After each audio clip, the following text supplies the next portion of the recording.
Hi beautiful souls, it's Tan here today with another video for you on this channel, and today I just wanted to talk to you real briefly, real quickly about how I got in touch with my deepest purpose over the last couple of months and year. So this video is based on the gene keys, because when you get a gene keys profile, there is going to be this gene key at the very bottom of your profile that is called your deepest purpose. And this is what this video is about, how I got in touch with that. And if you are interested in the gene keys and you would like to get a profile done, I'll provide a link in the description box below to kind of let you know how to get a gene keys profile. But basically, at the bottom of my gene keys profile is my deepest purpose, and that is the purpose of forgiveness. And at the gift level of it, it's called understanding, and at the lower shadow vibration, it's called intolerance. And I actually have made a video talking about this gene keys. I'll also provide a link to that in the description box below and up there as well. During the periods of the coronavirus, those months I was at home, and by the way, I'm currently going through a pretty heavy Pluto transit, so it kind of all ties in to getting to that deeper part of me, right? But basically, I was living back at my family's home with me, my mom, and my sister back in Thailand. And my sister is looking to build her own home. And basically, me and my sister, we have like a house, right, that our parents gave to us. And so my sister we have half of it. So my sister is working to demolish one half of the house and rebuild that, because that's her land. And I'll be doing the same, but hopefully sometime in the future, just not right now.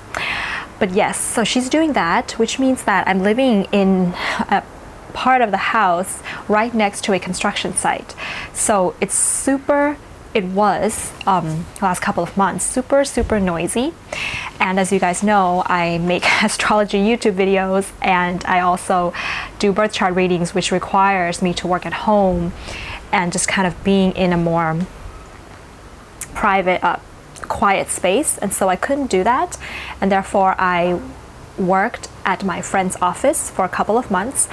And then my friends, for a few months, it was like working okay, but then they also wanted to renovate their office. So there was a construction going on upstairs, and it was really noisy. And so I couldn't work there anymore. And so I had to come back home and then try to work at home. But then I had to the schedule of the people who were constructing my sister's house was really unpredictable. Like, I didn't know which day was going to be noisy and which day was going to be quiet. So I just had to kind of adjust here and there and kind of go along, adjust my work to go along with that. But yeah, and there was a lot of test for my shadow of intolerance, just kind of like not understanding, like, why is my sister doing this, like, why is this happening, and just questioning a lot of things. And it got to a peak because there was going to be a couple of weeks where the construction workers were going to drill columns into the ground, and basically the entire day would just shake. Like, the house would actually shake, the house that I'm living in, because they need to drill, right? And so there were a couple of things I could do. I could rent a place and stay there, but at the same time, my mom said that I should go and stay with my dad, so I didn't have to just waste money and go rent another place where there was an actual home that I could stay with my dad. But I knew that she had said that because she really wanted me to spend time with my dad. And so the thing about my relationship with my dad is that it hasn't been great. Because while we were growing up, my dad was a person who he had abusive behaviors in the home, let's just say. I have a sun opposite Pluto in my natal chart, so sun represents the father, Pluto, as we all know. So there was there was a lot of conflicts with my dad. There was a lot of abusive behaviors, and for a large part of my life, I could never understand why my mom continued to stay with him. And she would just always say that although your dad did this and this and this, he was still a man who never cheated on me. So the really good thing about my dad is that he never cheated on my mom, but there was, in my eyes, there was nothing else that I liked about his character.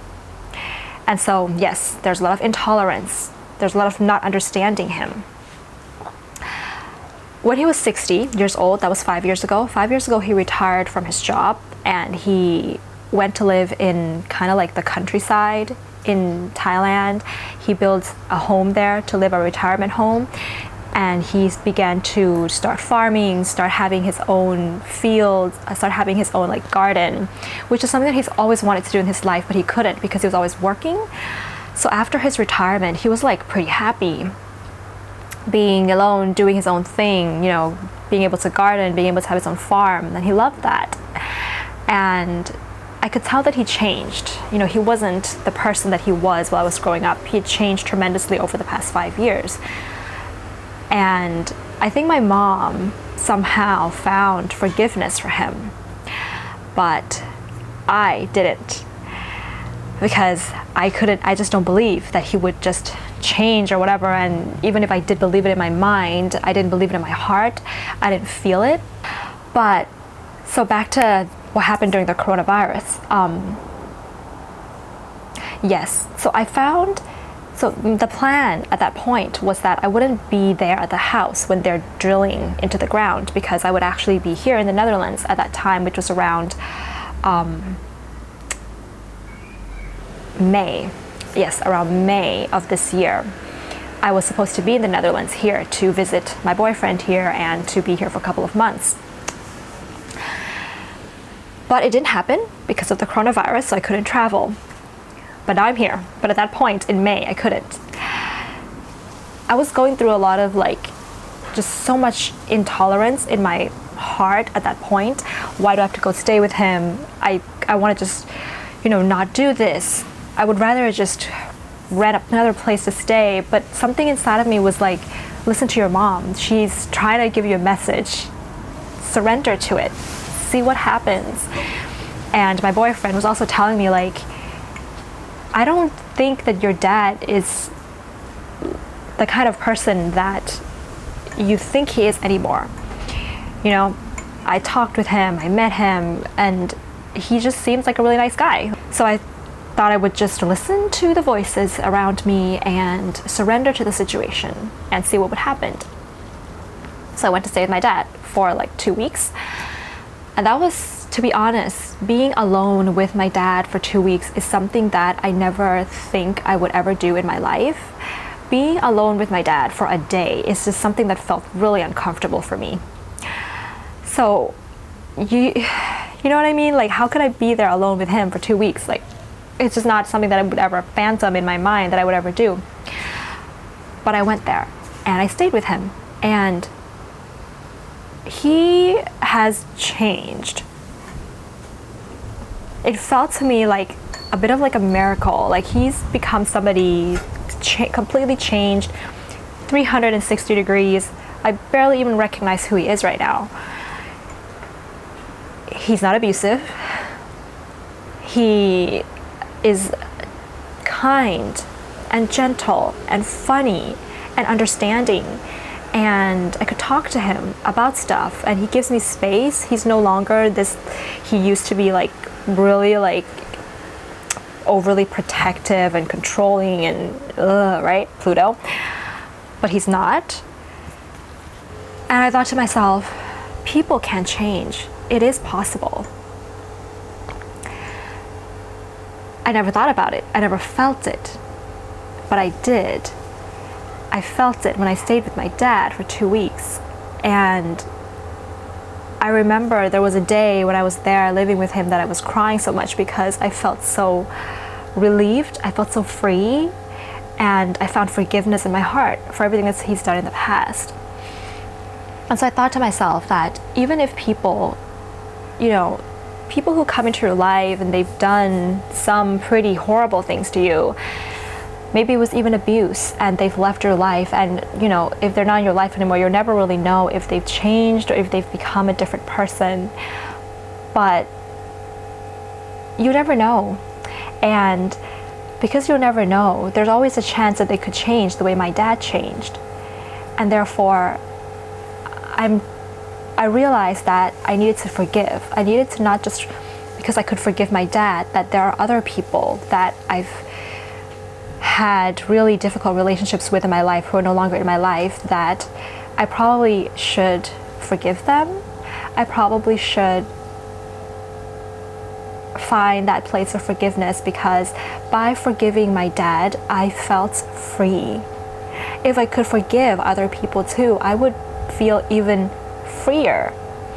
And there really is no use or no value in withholding forgiveness, because if you're not forgiving other people, you haven't forgiven yourself, and you haven't understood yourself if you can't understand other people. And I guess this is kind of like something that I've been monitoring in my life, is whenever it comes up as kind of like this feeling of not understanding people, not having this gentleness or this compassion, that I would be aware of it. And it was when I'm aware of it, it's really easy for me to just understand and to just find the compassion for people. And so it feels so much better when I'm not holding on to the questioning of why something happened, the questions of the gate 4 and the gene key number 4, these silly questions. That if I could just forgive, it's just so much freer. So, yes, beautiful souls, that is a little short story of how I got in touch with my deepest purpose during the coronavirus period, and something that I'm definitely going to be keeping very near and dear to my heart, this sense of freedom that comes from forgiveness, this understanding that it's ultimately a love of yourself. This love that you can give to others is ultimately a love for yourself. The person who is affected the most when you're not giving forgiveness or you're not forgiving other people is not that person. It's yourself. It's me. I mean, of course, I don't know if my dad knows that I've forgiven him. I don't think that it would really matter to him that much, but at least he was so happy and so loving to have me there for 2 weeks. I know that he really loves me deeply from his heart, although his life has been tough and fatherhood has been tough for him. But we're okay now, and I'm so glad that I surrendered. And I think that part of, finding your deepest purpose is simply to surrender to life. Surrendering to life and seeing where life's going to take you really puts you where you need to be. I really feel, beautiful souls. So yeah, I think that's going to be it for today. If you like this video, give it a thumbs up and hit the subscribe button below if you haven't. If you already subscribed, thank you very much for coming along.